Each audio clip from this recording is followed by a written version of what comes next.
for my Father's Day, I was lucky enough to get this thickness planer, something that I've wanted for a little while now. And not just any thickness planer, but it's a spiral cutter head thickness planer. Just quickly to cover the features of this machine, I've gone with the Hafco Woodmaster again.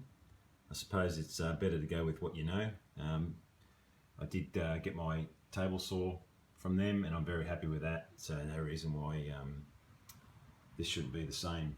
So again, we're just looking at a machine that's made in China and you know, branded by different companies, but basically the same machine. So anyway, let's get it open and get it together and see how she goes.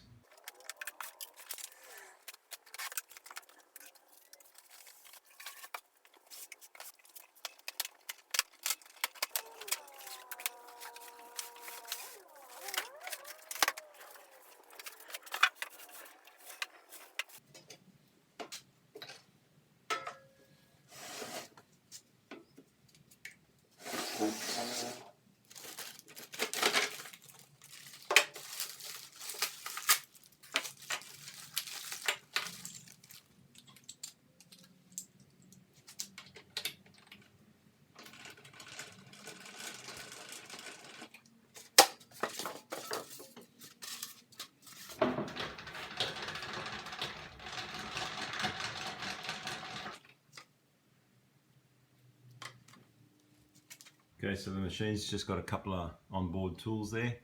Pretty sure this one is the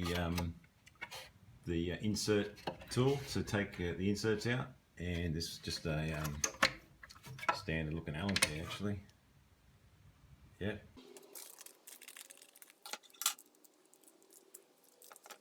Okay, that looks like the screw to attach the handle, the height adjustment handle.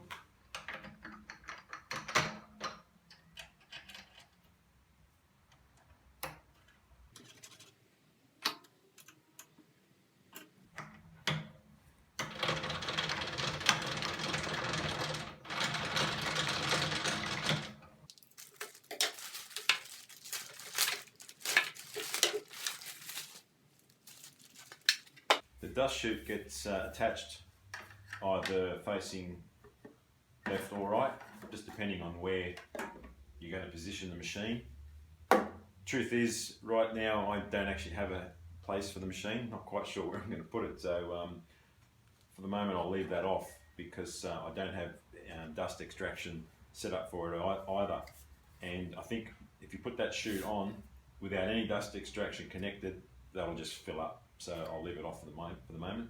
So I might just take a closer look at some of the features on the machine. So, okay, so down here you've got a set depth indicator. Lowest marking is 1/8, and then it just goes to 1/4, 1/2, 3/4, back to 1/8. And if you have a look inside the machine, if you can see it there, it's just that wheel there with the different height posts on it. So we'll just leave that there at 1/8.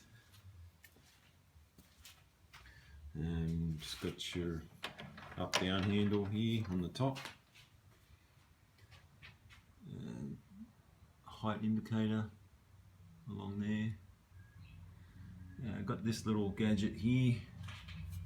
If you look underneath, there's that little switch there.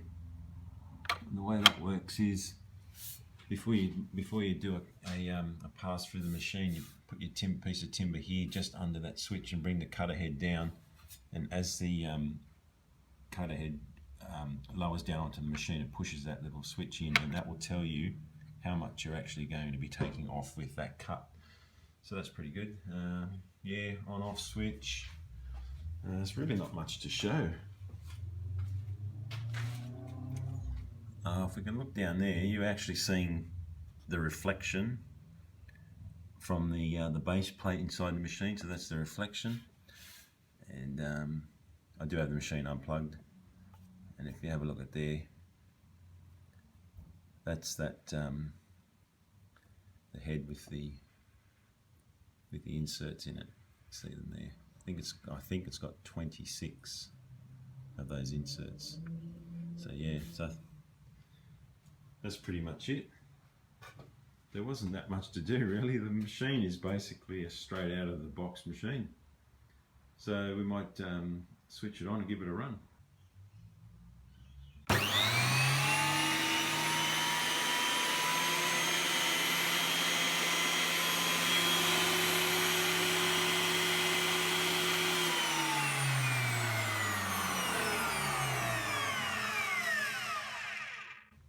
The cutter head had a bit of oil on it. I imagine that's just for packing reasons, so that it wouldn't rust, I imagine.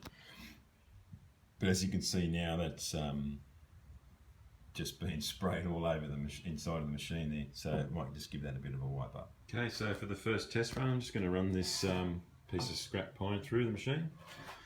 Now the way that little indicator works, I'll just show you there. So you place your piece of timber underneath that spot as I wind it down.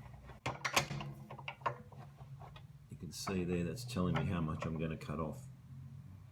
So that's about 1/2 millimetre, and that's about 1 millimetre.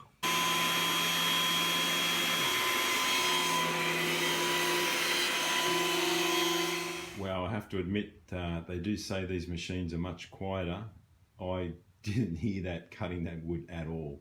Okay, so I'm going to give the machine another run through with that piece of scrap timber. I want to see if I can detect when it's actually cutting the timber, because like I said, it made no sound at all. So we'll see if we can tell the difference.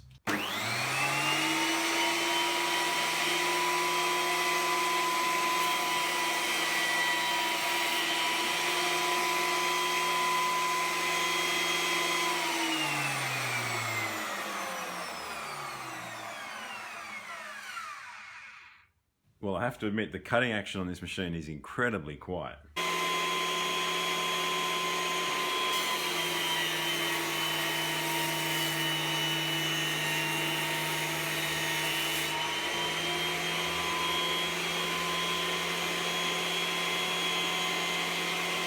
After the first couple of runs, I did notice that there was some snipe on the end of the timber, so I've readjusted the beds. And as you saw, I just ran this piece through. Now, I don't know if it's going to show up on the video or not, but you have to take my word for it. There is absolutely no snipe there whatsoever. Not even any sign of a bump or any transition. And if you look at the other end, it's exactly the same. Very impressive. I like it.